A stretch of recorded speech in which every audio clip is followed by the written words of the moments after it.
Hey there, friends. Welcome back to another episode of the Bible and Life podcast. My name is John Whitaker. I am glad you're joining me on the podcast. I am grateful for you. I am grateful that you know Jesus and that you are walking with him and that we can spend some time together just reflecting on his word together, both on this podcast and really every week. And if you're a first-time listener to the podcast, super glad you're here. Our heart on the Bible and Life is to provide what I like to call blue jeans theology. And what I mean by that is just down-to-earth theology, down-to-earth Bible teaching that's in the language of everyday life, that's set down in the context of everyday life, with the goal that you and I can follow Jesus more fully and more completely right in the midst of our everyday life. And so that's our heart, that's our goal. This ministry, the Bible and Life podcast, the listener's commentary, if you're not familiar with that, that's where I teach straight through Bible books, much like a written commentary, but I do it in audio fashion. That's available on your podcast player as well, the listener's commentary. So the Bible and Life, the listener's commentary, some of the other things I'm creating, online courses and the Bible study hub that goes along with the listener's commentary, all of that is a listener-supported, crowd-funded Bible teaching ministry that's made possible by the faithful support and generosity of everyday people just like you and me. And so I'm so grateful for you. If you're a supporter of this ministry, there are people whose lives are being touched and impacted all around the world, and that's made possible by your generosity. So thanks a ton for that. And if you have been thinking about it, been impacted by this ministry in some way, would you prayerfully consider just joining the team of supporters? And obviously no pressure on that, but if you're able to help support this ministry, man, the Lord is using it to do good all around the world. So thanks a ton for your support and for your faithful prayers. Before we jump into the content for this episode, something of a personal note that I just thought I would share with you. It may impact some recording at the beginning of the year, but for over a year, I've been having a lot of problems with my right hip, and been doing physical therapy for 6, 7, 8 months. Just wasn't getting any better. Finally decided I just need to go get some x-rays. Turns out I got a bad hip. Slightly malformed from birth with a shallow socket and an oblong ball that don't really line up. I've got no cartilage left in my right hip. Completely bone on bone. Plenty of bone spurs have grown now. It's pretty locked up. Like I can barely move that hip. Like my wife keeps having to help me put a sock on my right foot because I can't bend my leg enough to get down there. All of that's fairly embarrassing when you figure I'm not that old. And yet it's just a byproduct of playing lots of sports on a hip that just didn't quite come out of the womb quite right? So here's what that means is January 4th, I'm actually having hip replacement surgery. So in about 6 weeks or 7 weeks or so. Recovery on that doesn't sound like it'll be too awful if everything goes smoothly. And so, but I just wanted to mention that may impact if I'm able to get some recording done for the first of the year ahead of time or not. We'll see how it all plays out with all the doctor's appointments and whatnot. But would you just pray about that for me? Pray for quick healing, for smooth surgery, for financial provision, right? Working on your own, as I do. I got pretty poor health insurance. And so just pray that the Lord would take care of all the details of that, work all that sort of stuff out as I look forward to that at the beginning of the year. I'm confident that once I get the surgery, things will be much better for my physical well-being, and I'll sleep better and everything else. So I'm looking forward to it in one sense, but there's just a lot that goes along with that. So just wanted to mention that to you since we're friends and family here on the Bible and Life, and just wanted to ask you if you would pray for my hip over the next few weeks, and particularly from January 4th on. All right. On this episode, wanted to jump into a phrase, again, that shows up in 2 Corinthians chapter 7, right at the end of verse 1. It's just a little phrase, and I think it's a very important and powerful phrase that's worthy of our reflections. Here's the phrase: perfecting holiness in the fear of God. Perfecting holiness in the fear of God. And that phrase, to put it in obviously it's just part of a sentence. Here's the whole sentence. Here's all of verse 1. Therefore, having these promises, beloved, let us cleanse ourselves from all defilement of flesh and spirit, perfecting holiness in the fear of God. And notice it's based on these promises. Therefore, having these promises, and that takes you back to the end of chapter 6, right? Where he talks about, he strings together a series of Old Testament quotes. It's all about how God's going to come and dwell with his people, and he's going to call them his children, his sons and daughters, and we're going to be united with him, and we're going to be like his temple as people. Not a physical building temple, but a fleshly human temple among whom God's going to dwell, and that's who we are. So he's going to live among us, and we'll be his sons and his daughters. Therefore, because that's the truth, because we're going to be God's temple and he's going to dwell among us, therefore, having these promises, let us cleanse ourselves from all defilement of flesh and spirit, perfecting holiness in the fear of God. And the word holiness is, again, it's one of those Bible words, those religious words that sometimes we don't just pause and reflect on. What does it really mean? And the basic idea of the word holy is set apart or different or unique or distinct. So like when God is described as holy, it describes both his being and his character. That in his being, God is holy. He is set apart and distinct and unique and different from all other beings in the universe. There's only one God. And so he is distinct in being. He's different from us as creatures. He's the creator. We're creatures, right? He's infinite. We're finite. He's all-powerful. We're very limited in what power we have. He's different and unique and set apart from us and distinct. He's holy in being. But God is also holy in character. He's pure, and he's clean, and he's holy in the way he acts and in the desires he has. And the word holiness can refer to both of those kinds of things. It can refer to being set apart in sort of a being sort of way, or a status sort of way, or it could be referred to your character and your behavior. And Christians, those in Christ, are holy in both senses. We've been set apart for God.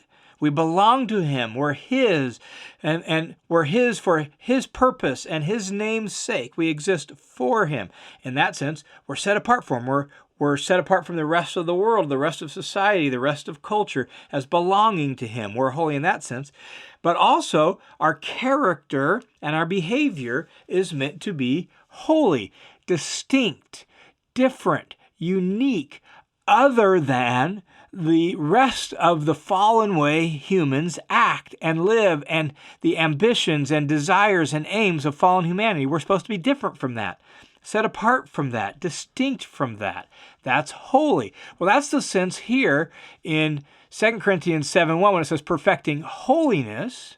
It's talking about our character and our behavior, cleansing ourselves from all defilement of flesh and spirit. We are to be holy, unique, different, becoming like God's character, reflecting his holiness, his character back into the world, so that as his image bearers, we are imaging him. And that's really at the heart of what it means to be created in his image. It means that we reflect him, we image him into this world. And so by virtue of our character and our behavior, we are to do that, and hence the call, perfecting holiness in the fear of God. And notice that last phrase, in the fear of God. That's the motivation for this here, that the fear of God should motivate us to holiness. Now, what does the fear of God mean? Well, we've probably talked about that here recently on the podcast, but it is important for us to not lose that. We don't talk about that very often, and the idea is recognizing that God dwells among us. The infinite, almighty, creator God dwells within us and among us as his people. That's where the emphasis of the end of chapter 6, that he's going to live among them and be their people. Listen to some of these words at the end of 2 Corinthians chapter 6. I will dwell among them and walk among them, and I will be their God, and they shall be my people. And then attaches another Old Testament passage. Therefore, come out from their midst and be separate. Be set apart, be distinct, be different. Don't touch what is unclean. I will welcome you. I will be a father to you, and you shall be sons and daughters to me, says the Lord Almighty. These are the great promises that chapter 7, verse 1 is based on and referring to. And so when it says in the fear of God, it's just this deep sense that the Almighty, all-powerful, infinite, holy God, He's our Father. He lives among us. And we want to honor Him with our lives. That's this idea of in the fear of God. That includes that our what we do with our bodies, what we do in our life matters, right? We already saw that in 2 Corinthians chapter 5, verses 10 and 11, when he talks about that we're all going to stand before the judgment seat of Christ to be repaid for what we've done in our body, whether good or bad. Like our lives, we're accountable for how we use our body, how we use our life, what we do with our time, what we do with our resources, how we live, that we're accountable for that, and we're going to be held accountable for that. And then in verse 11 there of chapter 5, he says, therefore, knowing the fear of the Lord, like one of the things the fear of the Lord means is that our lives are accountable to God, and they're going to be evaluated by Him. And we want to honor Him as His people. And since He lives among us, we don't want to offend Him. We don't want to dishonor Him. Since we're living also as His image bearers in a fallen world and a fallen culture, we certainly don't want to drag the name of Jesus through the mud, right? We don't want Him to sully His name by and image Him poorly, so we want to honor Him. Now, again, all of that has to be understood in the context of the circle of grace. We're in Christ. We're fully forgiven. We're fully reconciled to God. He's for us. Nothing can separate us from the love of God in Christ. He loves us devotedly. And so we're secure in His love. We're secure in His grace. But that love should motivate us to say, I want to honor my Father. I want to please Him. I want to use my life for Him. I want to be a good image bearer of Him. So Lord, help me do that. That's the motivation here for holiness. And notice it says perfecting holiness. Like it's not like we just are motivated to, I'll just kind of be holy enough. I'll be a little bit holy, right? If we really want to honor God and we really love Him and we really want His name to be put up in lights and we really want to bring glory to His name and be a good image bearer, then it's not just like, I'll do a little bit of holiness. That's good enough. I want to perfect it. And the idea of perfect it is bring it to completion, bring it to its intended goal. Like we're resolving and completing holiness. Like that's our dream, that's our desire. Now the reality is, we know that between now and the time we go to glory, that's a high standard that we'll probably never fully reach, right? There's going to be those times where, oh man, I messed up and I wasn't very holy there. And that's where grace and forgiveness and the security of God's love comes in to reassure us. Okay, I don't have to beat myself up as if I'm a complete failure. I don't have to think, oh man, what a screw up. You sure didn't perfect holiness that time. No, God loves me and He's not looking down on me and He's not out to get me. He's for me. And yet my dream and my heart's desire is I want to be a good image bearer. So God, I'm sorry that I didn't perfect holiness right there. Will You help me be more holy going forward? And so we aim to perfect, to bring to completion holiness in the fear of the Lord. And so here's a suggestion for you. I find this kind of thing helpful. Like when the Scriptures call us to meditate on the Scriptures, what that means is turn the Scriptures over and over in our mind, chew them up, remind ourselves and say them out loud. And so here's my suggestion. While you're driving around town, when you have those free moments where your mind is free, just return to this phrase in your mind: perfecting holiness in the fear of the Lord. Perfecting holiness in the fear of God. Just return to it. Say it to yourself.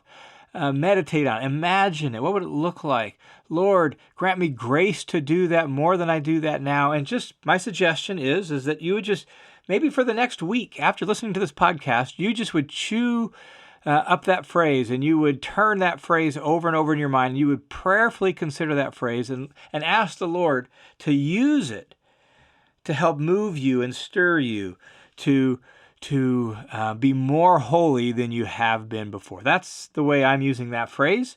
And I wanted to invite you to do the same thing so that together we all could be the holy people of God that hallow his name, that treat his name as holy and worthy of honor and respect.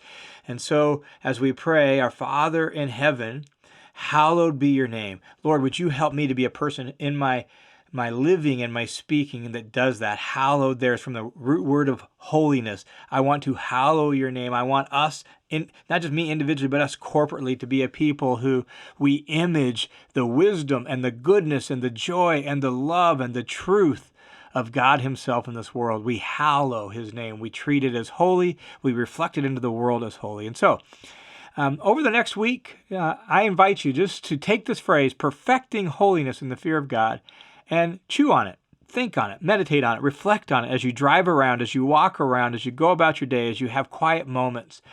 Just come back to that phrase and prayerfully consider what it would look like to be a person who's pursuing holiness fully and wholeheartedly. Hey, thanks for tuning into this episode of the Bible in Life podcast. Thanks again for those of you who support this ministry. May God bless you. May he fill you with his peace and joy. May you have a great week in Christ. I look forward to talking to you again next week.